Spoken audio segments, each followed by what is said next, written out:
दुनिया का बेताज बादशाह, सत्ता पर काबिज लोग मुझे किसी ऊंचे ओहदे के लायक नहीं समझते।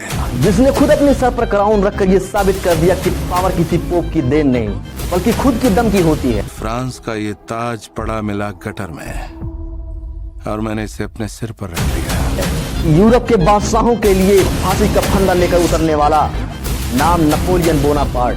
हथियार मेरी ताकत है, महान बनना मेरी किस्मत में लिखा है। ये आप जानते हैं कि कैसे नेपोलियन बोनापार्ट बना दुनिया का बेताज बादशाह। अपनी कहानी की शुरुआत करते हैं 15 अगस्त 1769 से। कोर्सिका की आइसलैंड एक गद्दार बाप के घर में पैदा होता है नेपोलियन बोनापार्ट जैसा बहादुर में आया ही नहीं था कि उससे 3 महीने पहले उसके कोर्सिका पर राज करने आ जाता है फ्रांस का कब्जा कोर्सिका के लिए तलवार की धार साबित होती है। एक तरफ देखने को मिलते हैं बहुत सारे स्कूल और ट्रेडिंग करने की अपॉर्चुनिटी, लेकिन उस सारी चीजों का फायदा होता है कोर्सिका में मौजूद फ्रांसीसियन प्रचंडों को। तो दूसरी तरफ कोर्सिका के किसानों को मिलती है आंसुओं से भरी आंख, परेशानी, गम और अपनों को छोड़ देने का दर्द, अपनी शनाख्त को खोने का गम। बचपन से देश की इन सब परेशानियों को देखकर बड़ा होता है नेपोलियन बोनापार्ट और खुद अपने बाप कार्लो से नफरत करने लगता है। सिर्फ इस चीज की वजह से कि जब उसके अपने देश कोर्सिका पर फ्रांस ने कब्जा जमाने की कोशिश की तो उसके बाप कार्लो ने अपनी पार्टी बदल ली। पार्टी बदल लिया साला और हो गया फ्रांस का चाटुकार कुत्ता, पालतू कुत्ता।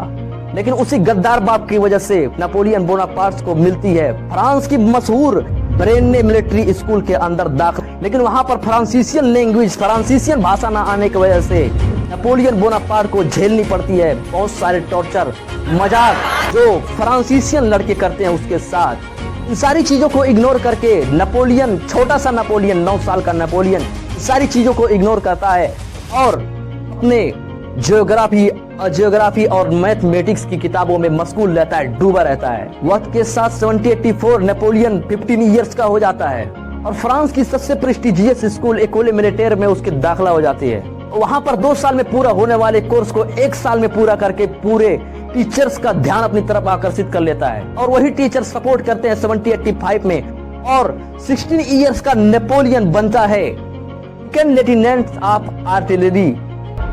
I promise you brilliant successes. यानी तोप चलाने वाला। उस वक्त फ्रांस की हालत बहुत खराब होती है क्योंकि उस वक्त राज होती है द किंग लुई 16 की। अमेरिकन वॉर ऑफ इंडिपेंडेंस 7 साल तक चलती है और हमारे राजा साहब 7 साल तक उसकी पूरी तरह से मदद करते हैं, यहाँ तक कि खुद अपने फ्रांस की हालत ये हो जाती है, फ्रांस कर्जे में डूब जाती है, महंगाई बढ़ जाती है। आप महंगाई का अंदाजा इस चीज से लगा सकते हैं। 1 किलो आटे का दाम 1 सू फ्रांसीसियन करेंसी हुआ करती थी, वही बढ़कर बाद में 15 चली जाती है। और कर्जे को पूरा करने के लिए राजा साहब लगाते हैं जनता के ऊपर भारी मात्रा में टैक्स। जनता भूख से परेशान रोड पर उतर जाती है, प्रोटेस्ट करने लगती है राजा के खिलाफ।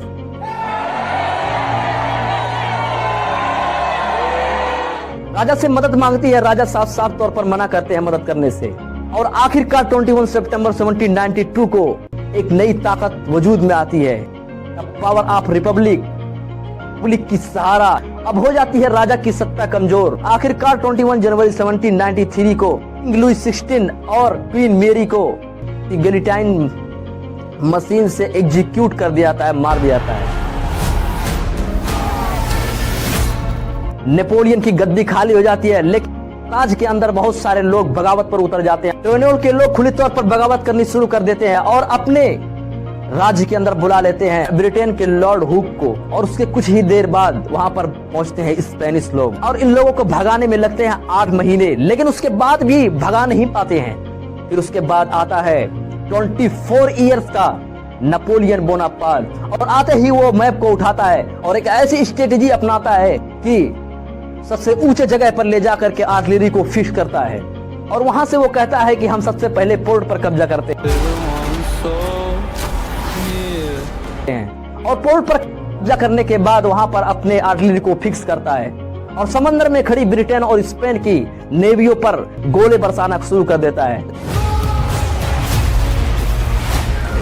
देर से वो लोग परेशान और अपनी नेवियों को लेकर भाग जाते हैं। जब राज्य में वापस आता है तो उसकी पॉपुलैरिटी बढ़ जाती है और इसी तरह से पेरिस के कुछ रॉयलिस्ट लोग बगावत पर उतर जाते हैं और उनको भगाने की पुलिस और मिलिट्री कोशिश करते हैं, लेकिन भगा नहीं पाते हैं। तो फिर वहां पर आता है नेपोलियन बोनापार्ट और आर्टिलरी के अंदर छोटे छोटे गोलियों को फिक्स करता है और उन गोलियों को चलाना शुरू करता है।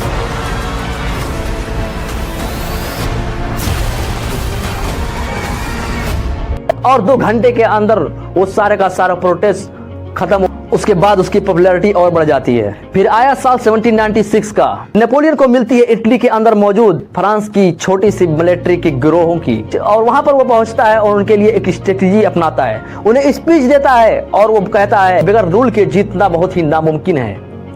और उस छोटी सी गिरोह को यूरोप का बहुत ही पावरफुल और डरावना डर बना देता है और वहां पर वो जीत हासिल करता है ब्रिटेन से। फ्रांस के अंदर वो वापस आता है। फ्रांस की सरकार नेपोलियन बोनापार्ट को हुक्म देती है कि ब्रिटेन के ऊपर हमला करें, लेकिन नेपोलियन सीधे तौर पर मना कर देता है। कहता है ब्रिटेन के ऊपर अभी हमला करना एक बेवकूफी होगी, क्योंकि ब्रिटेन इस वक्त बहुत ही मजबूत होता है, और सजेस्ट करता है कि ब्रिटेन का रास्ता इंडिया से रोक दो, और निकल जाता है इजिप्ट के कैंपिंग पर अपने साथ 38,000 सोल्जर्स को लेकर।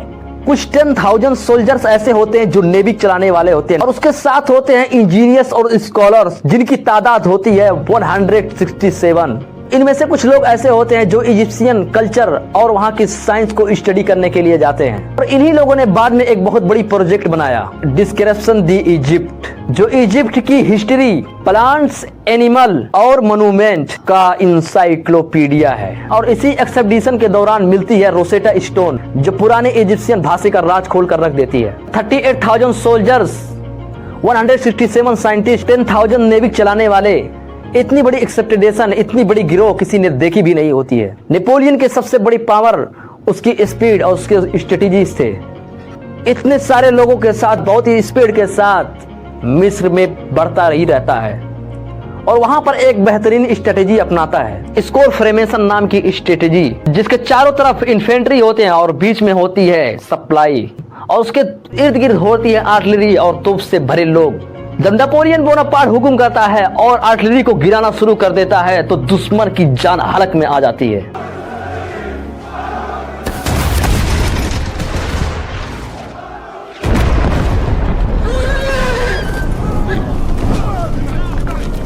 पूरे इजिप्ट को कैप्चर कर लेता है और वहां पर बहुत सारे कानून लागू करता है, और ये वही कानून होते हैं जो बाद में जहां भी वो राज करता है उन सब में इस कानून को नाफिज करता है। लेकिन ये सारे रूल्स ज्यादा दिनों तक वहां पर चलते नहीं है। इसके ब्रिटेन के एडमिरल निल्सन आते हैं और नाइल के अंदर खड़ी नेपोलियन के नेवियों को बर्बाद करके तहस नहस करके रख देता है। इस चीज को आप देख सकते हैं इस फोटो के अंदर, किस तरह से ब्रिटेन का राजा बर्बाद कर रहा है नेपोलियन की इस नेवियों को। इन सारी चीजों को होते हुए देखता है नेपोलियन बोनापार्ट और चुपके से निकल जाता है, भाग जाता है इन पहाड़ियों के रास्ते से। फ्रांस के अंदर, पेरिस के अंदर पहुंचता है तो जनता उसकी हार को सुनना गवारा नहीं करती है, बल्कि उसकी एक हीरो की तरह से वेलकम करती है। और कुछ ही दिनों के अंदर देखने को मिलता है कि सरकार वहां की कमजोर हो जाती है। फिर नेपोलियन खुद अपने हाथ से क्राउन को अपने सर पर रखता है और सबसे ताकतवर राजा बन जाता है। मुझे फ्रांस का ये ताज पड़ा मिला कटर में, और मैंने इसे अपने सिर पर रख लिया। कहने के लिए तो नेपोलियन जनता का सुनने वाला था, लेकिन वही नेपोलियन जब सर पे अपने ताज को रखता है तो बहुत सारे लोग उससे नफरत करने लगते हैं। जहां उसी नेपोलियन के लिए बहुत सारे गाने गाए जाते थे, वही लोग उससे नफरत करने लगते हैं। इस चीज को एक्सेप्ट करना ही पड़ेगा कि नेपोलियन पूरी दुनिया के अंदर सबसे भयानक राजा बन जाता है। पूरी दुनिया के अंदर नेशनलिज्म का भावना पैदा कर देता है। लोग अपनी आजादी के लिए लड़ने लगते हैं, बट उसकी किस्मत पलट जाती है। होता यह है कि उसको बहुत सारे देश मिलकर के हराते हैं, और हराने के बाद बेचारे नेपोलियन बोनापार्ट को एल्बा के आइलैंड पर एग्जाइल कर दिया जाता है।